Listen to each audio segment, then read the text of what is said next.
रात के 2 बज रहे थे। जोरों की बारिश हो रही थी। घना अंधेरा था। बादल रह रह कर गरज रहे थे। थोड़ी थोड़ी देर पर बिजली चमकती तो आसपास की चीज़ें दिखाई पड़ती थी, अन्यथा हाथ को हाथ दिखना भी मुश्किल लग रहा था। झारखंड के घाटशिला स्टेशन के बाहर रामदीन अपना ऑटो लगाए सवारी का इंतज़ार कर रहा था। इस मौसम में सवारी मिलने की उम्मीद कम थी, फिर भी हो सकता था कुछ देर बाद आने वाली ट्रेन से कोई सवारी आ जाए।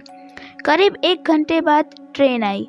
थोड़ी देर बाद बिजली चमकने पर एक 18-19 वर्ष की मॉडर्न सी लड़की कंधे पर एक बैग लटकाए बाहर निकलती दिखी। वह सीधे उसके ऑटो के पास पहुंचती और मुसा बनी चलने को कहा। रामदीन ने कहा कि रात का वक्त है, इसलिए यहाँ चलने पर 500 रुपये लूँगा, नहीं तो 2-4 घंटे इंतज़ार कर लीजिए, सुबह 100 रुपये में मैं ले चलूँगा। लड़की बोली, अभी 200 रुपये रखो, बाकी वहाँ पहुँच कर दूँगी, और ऑटो पर बैठ गई।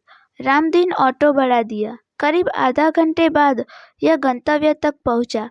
एक मकान के बाहर लड़की ने गाड़ी रुकवाई और घर से पैसे लेने की बात कहकर अंदर चली गई। काफ़ी देर तक वह नहीं लौटी तो रामदीन अकेले बैठे बैठे परेशान हो गया। उसने घर का दरवाज़ा खटखटाया। काफ़ी देर बाद एक बूढ़े ने आंखें मलते हुए दरवाज़ा खोला। उसने पूछा, कौन हो तुम और इतनी रात को किस लिए आए हो? रामदीन बोला, जो मेम साहब थोड़ी देर पहले आई है, उन्होंने मेरा पूरा भाड़ा नहीं दिया है। बूढ़े ने आश्चर्य से उसकी ओर देखा और बोला, यहाँ तो कोई मेम साहब नहीं रहती है, मैं अकेला रहता हूँ। रामदीन की नज़र एक फ़ोटो पर पड़ी। उसने कहा, यही मेम साहब तो आई थी, उन्हें स्टेशन से लेकर आया हूँ।